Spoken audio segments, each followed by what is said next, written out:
Hello everyone out there on YouTube. This is Spike Vampire coming at you outside of my house in the ghetto. Because I just felt like switching it up a little bit. So today I'm going to talk to you about the 13 principles of Wiccan belief and my kind of personal takes on it, explanations, things that you need.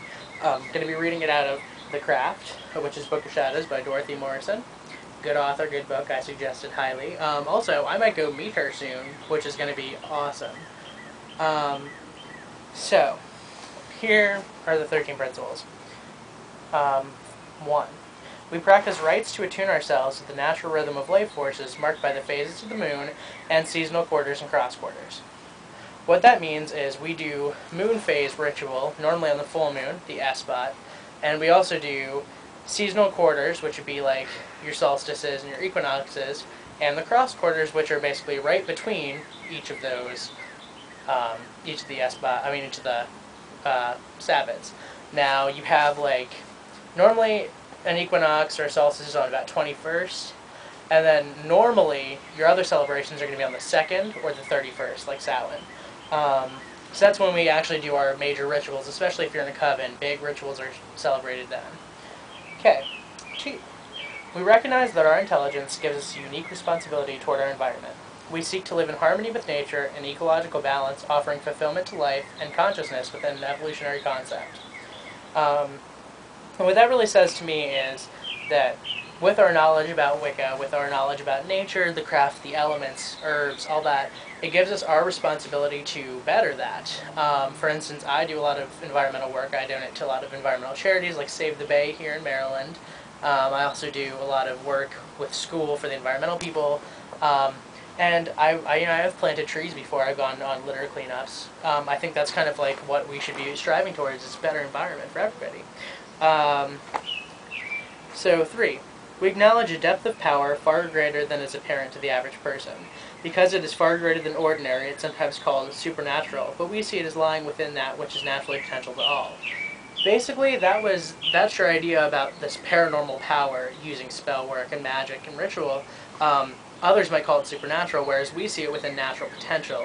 It's basically inherent to all humans that we'd all be able to do this. It's just some people choose to ignore that side of themselves. So that's what I think of the 3rd principle. 4th one, we conceive of the creative power in the universe as manifesting through polarity, as masculine and feminine, and that this creative power lives in all people and functions through the interaction of the masculine and feminine. We value neither above the other, knowing each to be supportive of the other. We value sex's pleasure as the symbol of embodiment of life, and as one of the sources of energies used in magical practice and religious worship. Basically, that establishes bitheism, duotheism, goddess, god, masculine, feminine. We see that as, totally inborn to everybody. Everyone has, masculine aspects and feminine aspects, receptive and projective energy.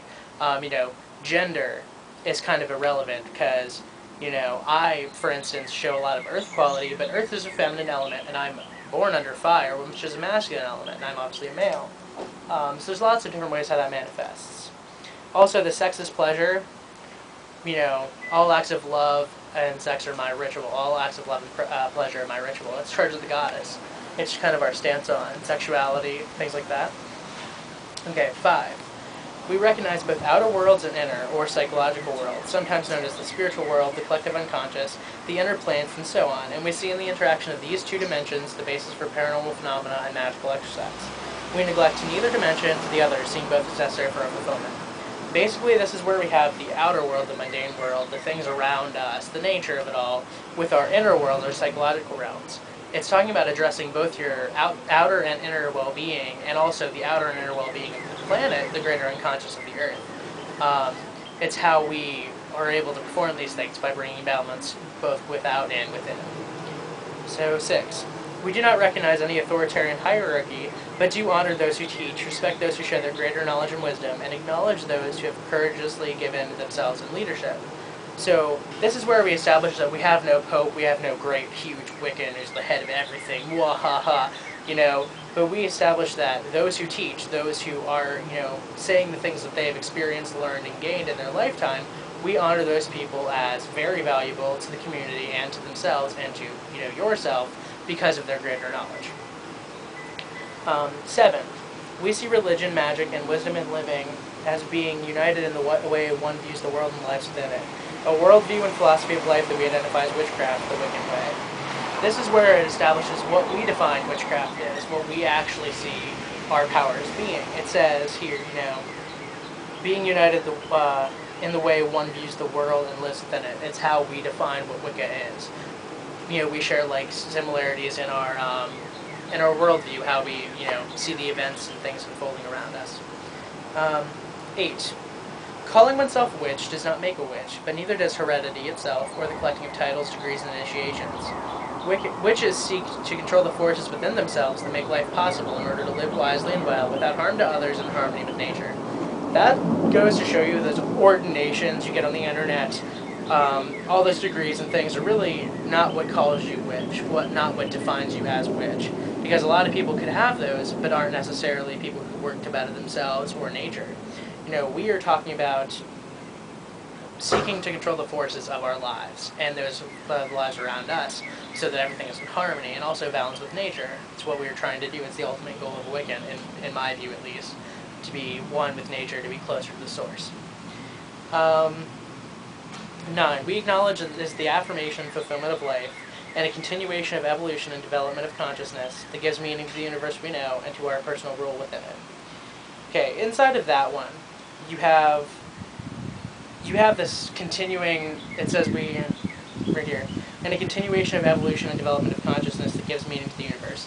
Basically that means that we, as people and, as creatures that live, kind of give definition to our own universe. We're the things that have cognitive labels upon it. It's experiential is kind of what it seems to be, to me at least. Okay, 10. This is one of my favorite ones. Our only animosity towards Christianity or toward any other religion or philosophy of life is to the extent that its institutions have claimed to be the only way, and have sought to deny freedom to others and to suppress other ways of religious practice and belief.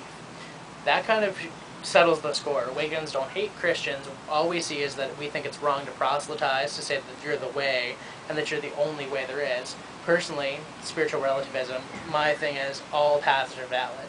I view anything that is beneficial to yourself, to the world around you, and is positive generally then, as being your way. Personal truth is kind of more important than what somebody tells you the truth is.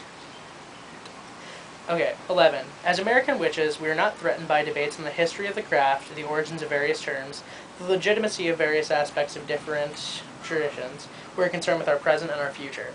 That's kind of like, we don't really see what happened in the past as the uber all-knowing way, like, oh, well, Salem witch trials, blah, blah, blah, and I see people bring that up a lot.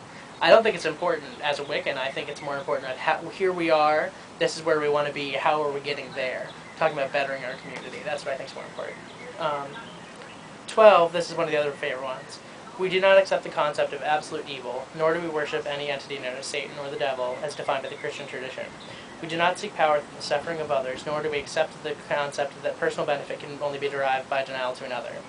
That's where I put to rest the devil worship comments. We don't recognize a devil. There's no all-evil aspect.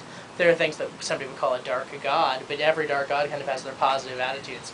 Hades, it's a god of the underworld, can be used for lots of things, like banishing and unwanted influence from your life.